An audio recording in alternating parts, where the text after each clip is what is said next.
I should like to tell you that I have seen some of the experiments shown in this film actually carried out at the All-Russian Physiological Congress. As you can imagine, technique is everything. Besides such work as you are about to see, Bryukhanenko shares the credit for the methods of human blood transfusion which were first developed in the Soviet Union and are now practiced in this country, which have saved so many lives during the war. What enabled Soviet scientists to solve this problem? Long ago, science established the fact that animal organs and tissues isolated from the whole organism can be maintained in a living state. But in order to achieve this, special artificial conditions must be created.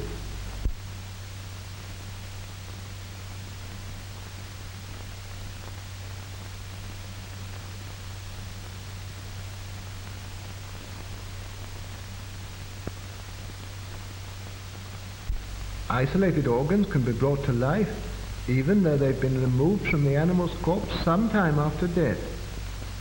Here's a dog's heart.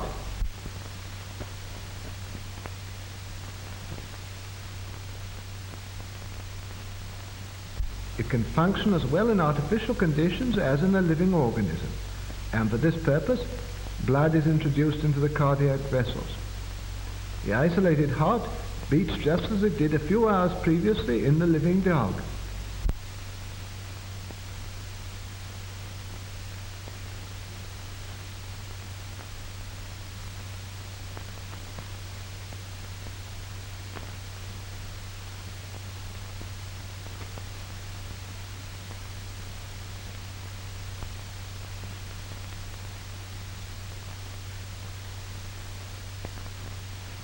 The following experiment is conducted on lungs taken from an animal.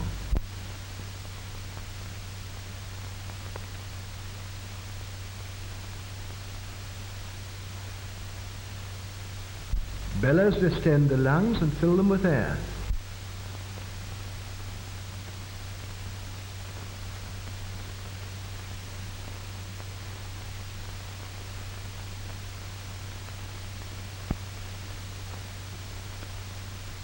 The venous blood is forced into the lungs by the action of the pump. The dark venous blood passes through this tube.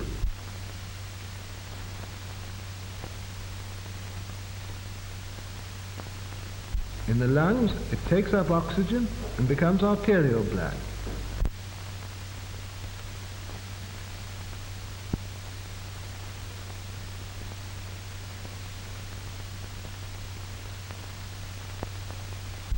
The isolated lungs breathe, producing the same chemical changes as in the living animal.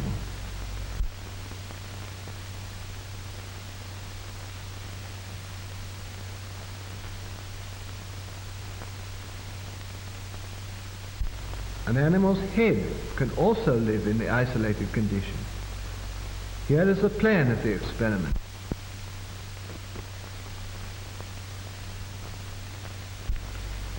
The arterial pump takes arterial blood from the reservoir to the head, while the venous pump drains off the venous blood. The blood is arterialized in the reservoir, where there is a steady flow of oxygen.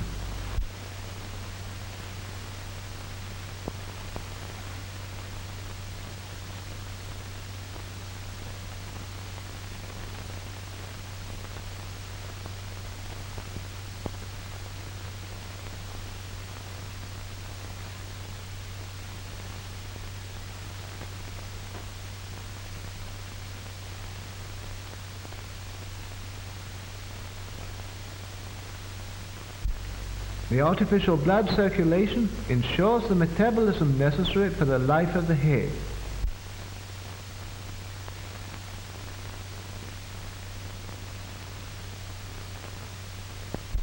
The isolated head lives on for hours and reacts to external stimuli.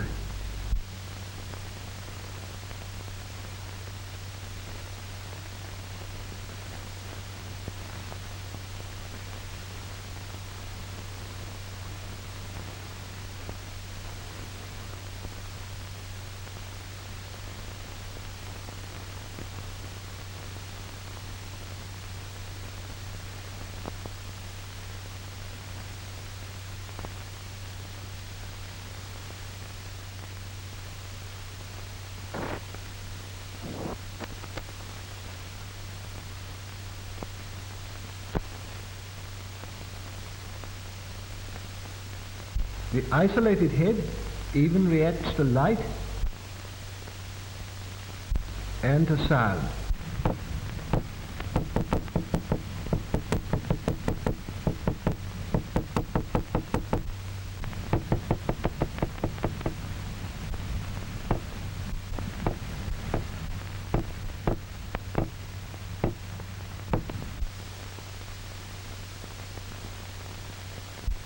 The revival of individual organs enabled scientists to proceed to experiment on reviving the whole organism.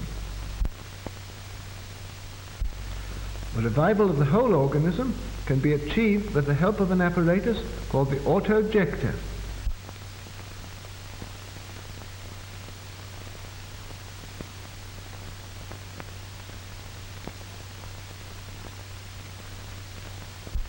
The autojector carries out the functions of the heart and lungs.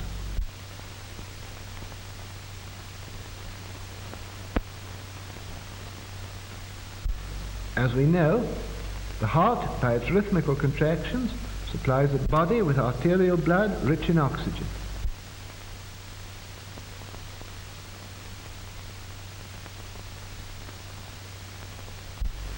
After losing its oxygen, the blood returns to the heart through the veins. From them, it flows into the lungs, whence with a fresh supply of oxygen it returns to the heart, and thence flows into the arteries of the organism.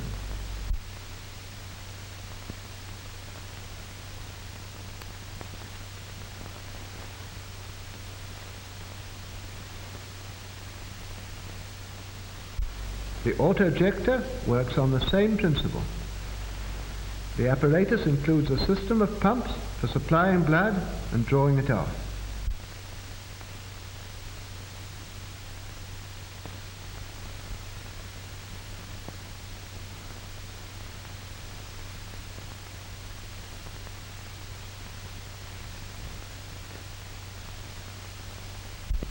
The arterial pump supplies the organism with arterial blood.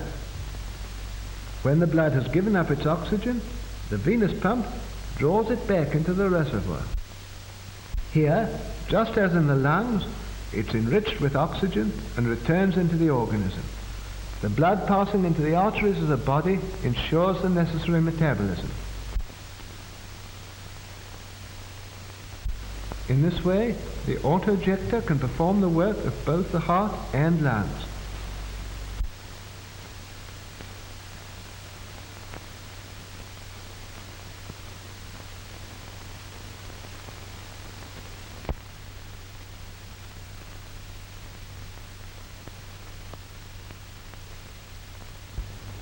We begin the experiment of revival. The experiment is carried out on a dog.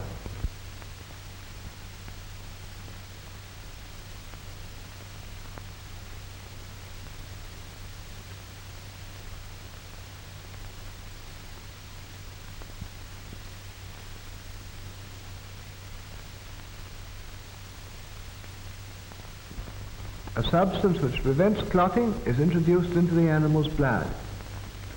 The dog is under an anesthetic. It doesn't feel pain. No interruption of the animal's normal functions has yet occurred.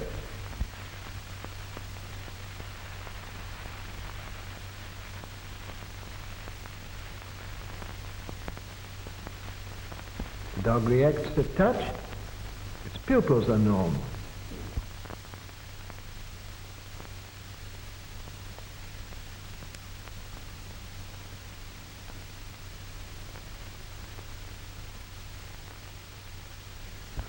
A special apparatus, the kymograph, registers the breathing and the function of the dog's heart.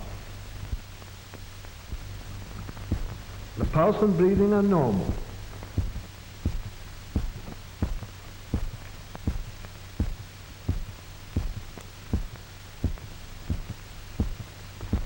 The experiment begins.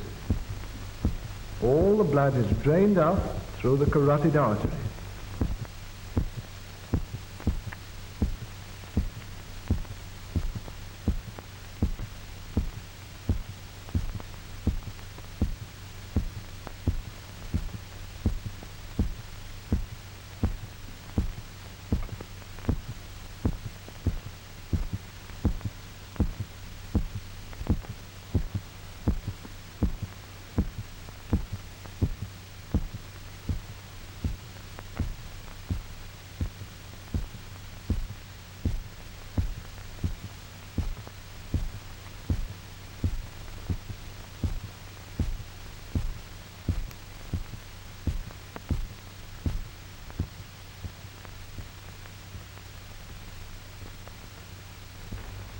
heart has stopped.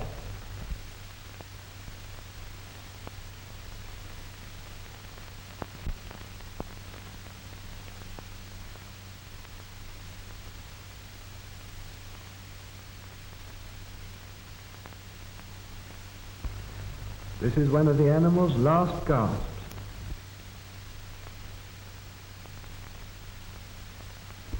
This is a final breath.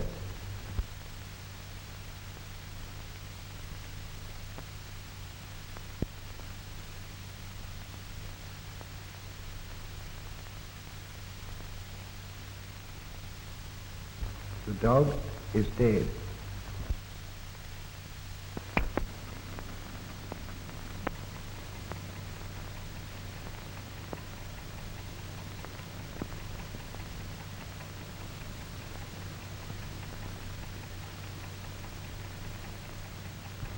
Without operative interference, death would be final, as the disintegration of the body cells would gradually set in.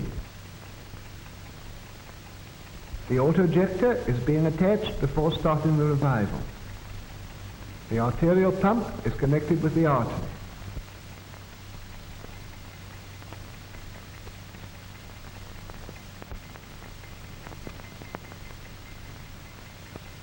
The venous pump is connected with the vein.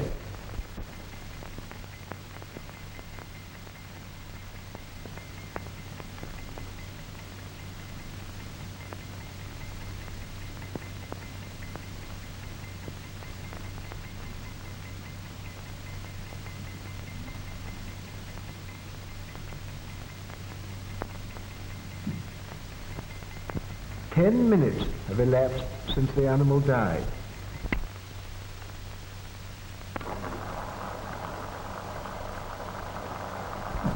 The blood removed from the animal is pumped back into its vessels by the autojector.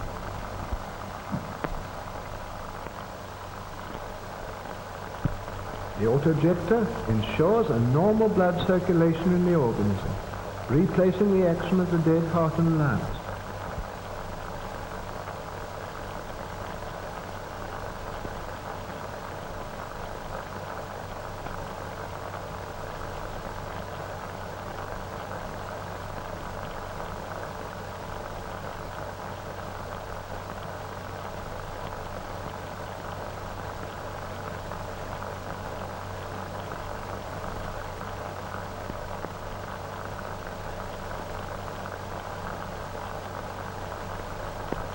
The artificial blood circulation gradually induces the heart to start beating again.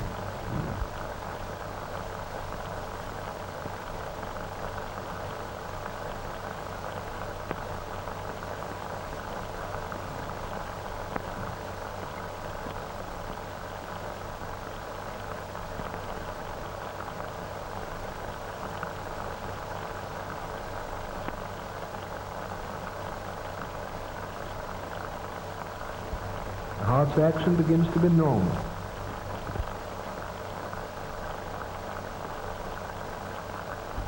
First sign.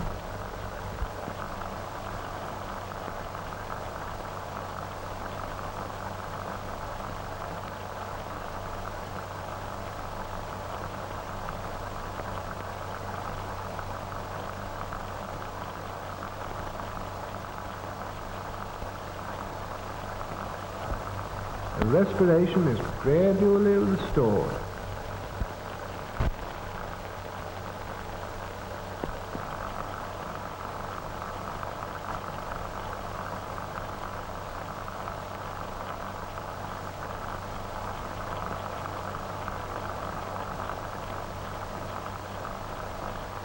The dog breathes more normally and evenly. The animal's condition approaches normal. We can now disconnect the autojector and leave the organism of the dog to maintain life with its own resources.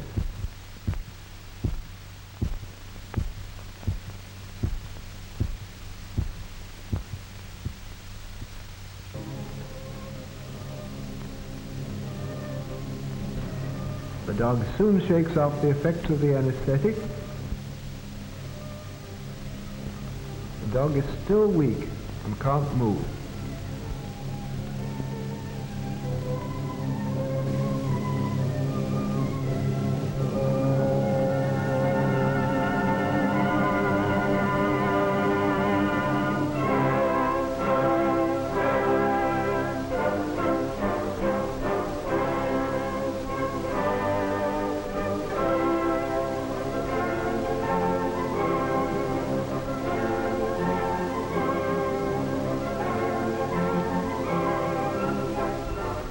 After 10 to 12 days, the dog returns to its normal state.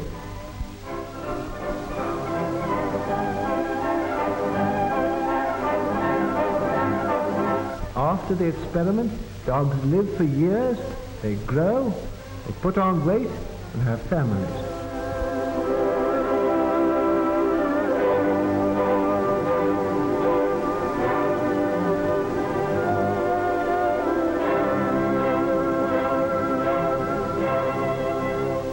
For a number of years now, 3 dogs have been under observation in the Voronezh Medical Institute after being revived by artificial blood circulation.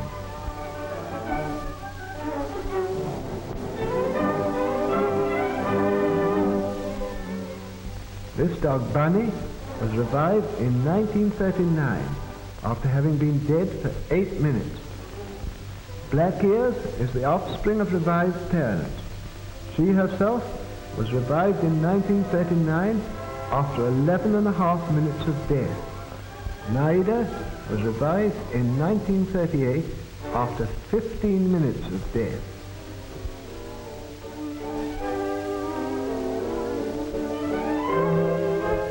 These experiments on the revival of dogs have shown that the process has no harmful effects on the animal organism.